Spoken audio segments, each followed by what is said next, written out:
DJM TV.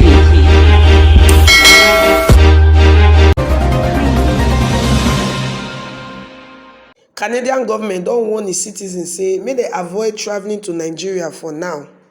Better person, hello, good morning, good afternoon, good evening, depending on the time wey you take see this our video. I welcome you to DJM TV daily news update. That correct place where you take dey get better gist and hot story dem as dey happen for Nigeria and all around the world. Abeg, if by now you never see subscribe or this na your first time wey you dey see our video, make you no forget to subscribe, then turn on the notification bell so that you sef go dey receive more videos and more alerts from us concerning the things wey dey shele for inside our obodo Nigeria and even around the world. We don carry one matter come today. You know sometimes when we dey talk some kind things, they go say all these people dey talk for news sef, dey too dey do. Every time now we dey talk about this security threat for Nigeria, say this thing e get as e be o. Make our government dey look into this thing. Every Nigerian na wetin dey their mouth na this security threat. People no dey fit dey go farm again, to travel again sef na wahala. Yet our government no dey do anything about am. Even if they say they dey do, we no dey see am say they do anything because the thing wey they do no dey serious. They no dey tackle the issue as the issue take dey happen. They just dey leave everything. They dey favour some people, dey leave some people. If they hear say one part of the country dey do one thing, they go do like say they no dey hear. They go close their ear like who hear the pain. But they just hear say another part of the country dey do thing wey no even reach half of wetin those other people do. They go mobilize, gather all the security agencies for Nigeria, go the place, go scatter everywhere, go show them say they dey in charge. When innocent youth say we no go gree o, we no go gree, na cardboard paper dey carry.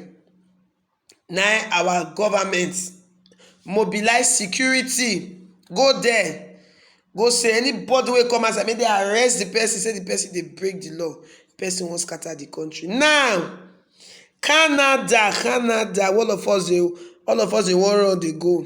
Canada wey be my dream country. When I say I like visit once, go there go charge phone, you no know that kind of thing. Canada now don begin warn their citizens say of the places wey they go avoid travelling to now, make they avoid travelling to Nigeria. Na US na first give that warning o. 2020 na US give that warning say make their citizens avoid Nigeria. Not be because of koro on dey one side. They say Nigeria dey high level, travelers should avoid all travel to Nigeria for now because of the high level of COVID-19 for Nigeria. They say that one I'm going to dey hear word, no dey gree dey wear our face mask. There's any other citizen wey dey come, may not forget to wear face mask. Now the one I dey talk now the security threat. To Canada say avoid non-essential travel to Nigeria due to the unpredictable security situation throughout the country. You dey hear the matter so? Na Canada dey talk this one so. They advise their citizens say make dem no come Nigeria for now. Make dem no go kpake. You know that kind of matter now? You just kpake dem, put them for one corner like this, say you go nowhere.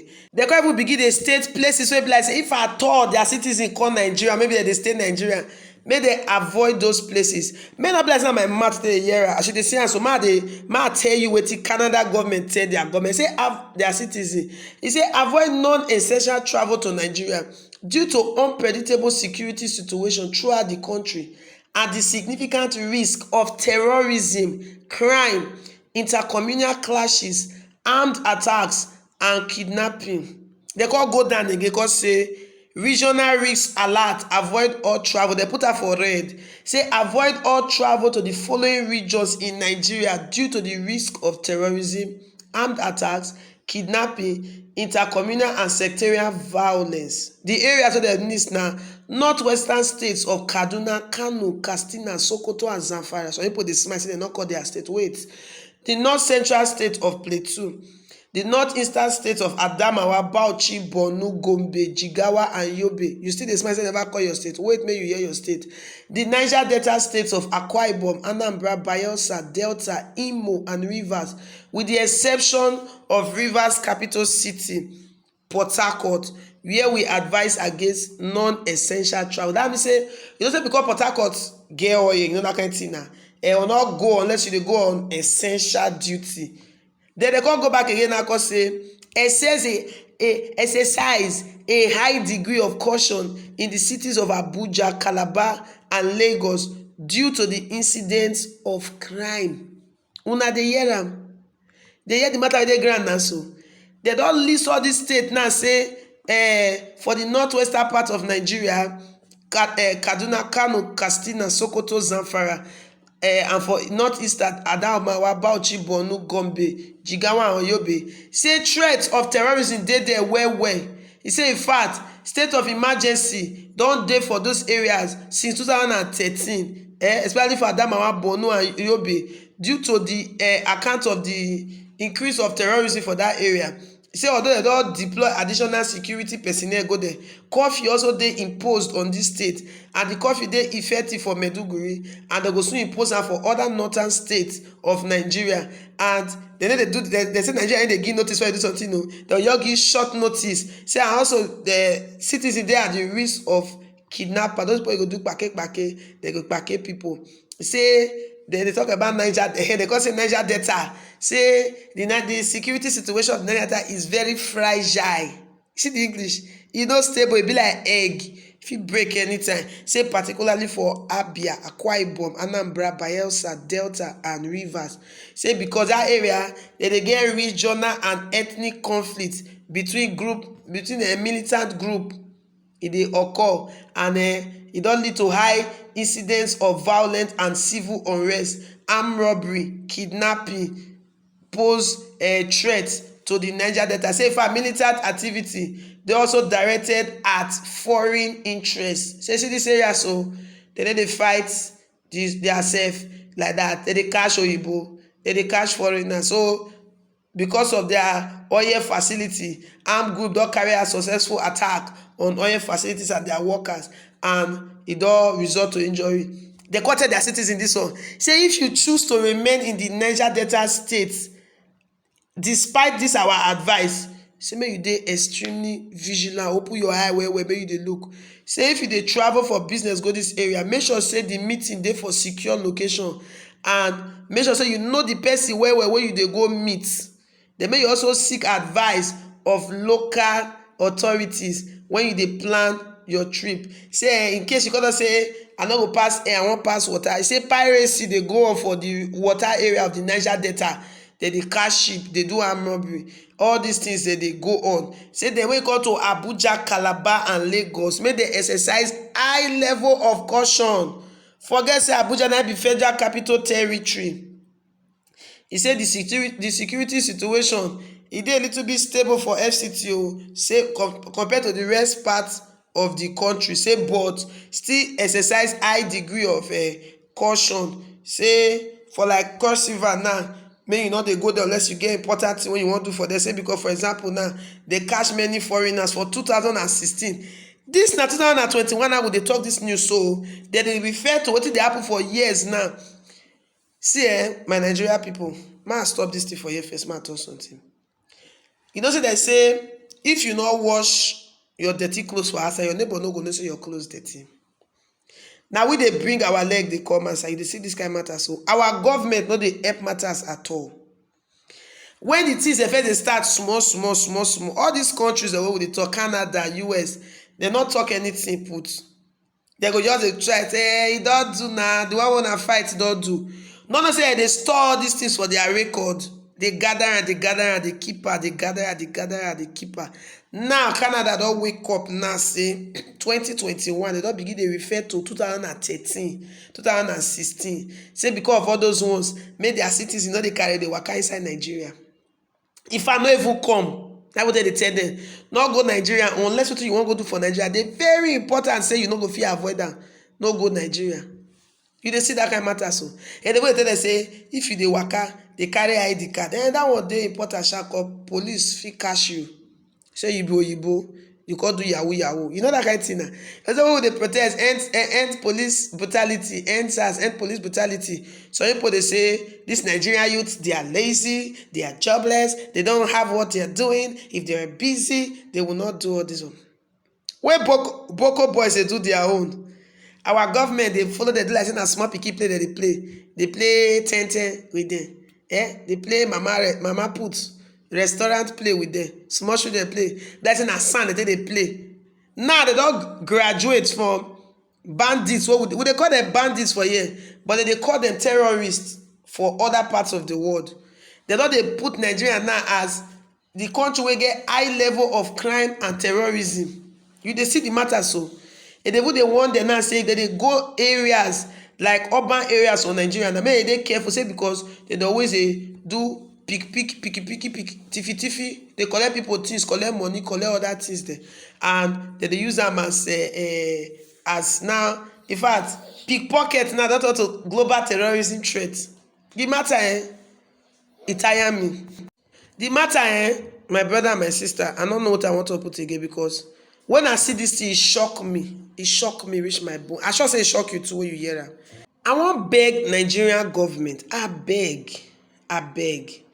The time don reach wey be like say the government of this country go look into this our security threat issues, these issues of nama people and farmers, this issue of Boko boys wey dey hide. Some people go come out and say they go follow Boko boys talk, some people they go follow nama people talk, this one, that one. This issue e don reach when they go stop to dey treat her with kids glove.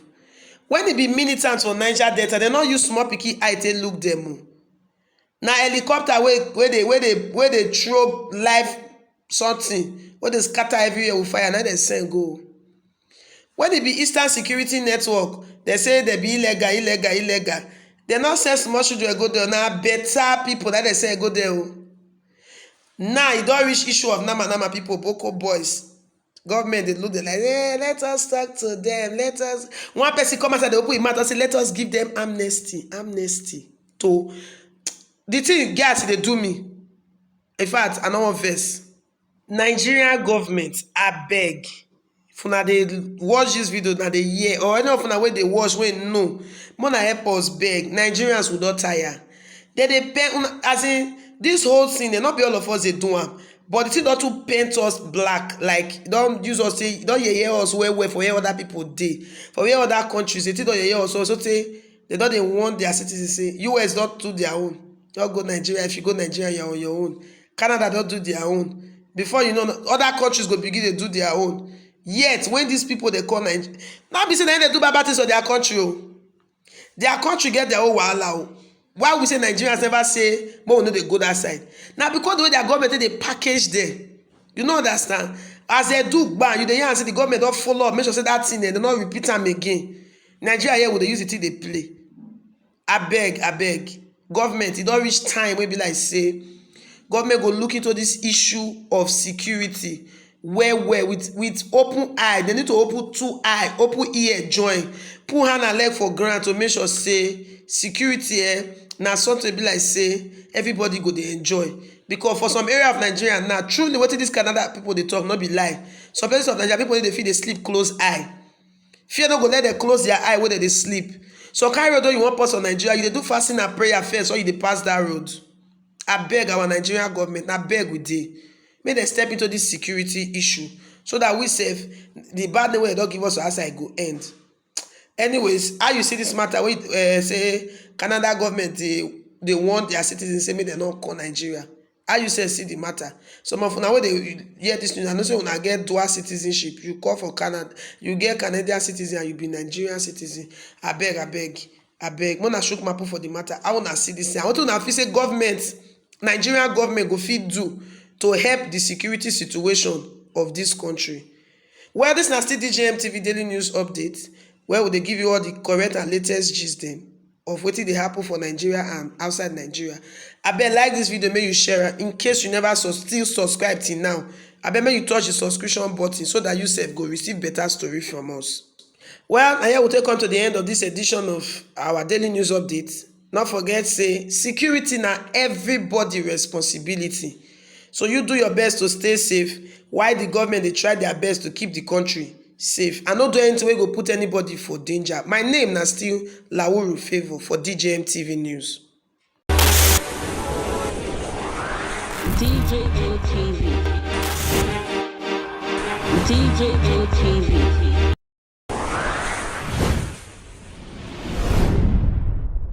Fulani people don't say no, they don't like it. Welcome to DJM TV. DJM TV. DJM TV. DJM TV. DJM TV. Some of the delegates and ask them questions. DJM TV.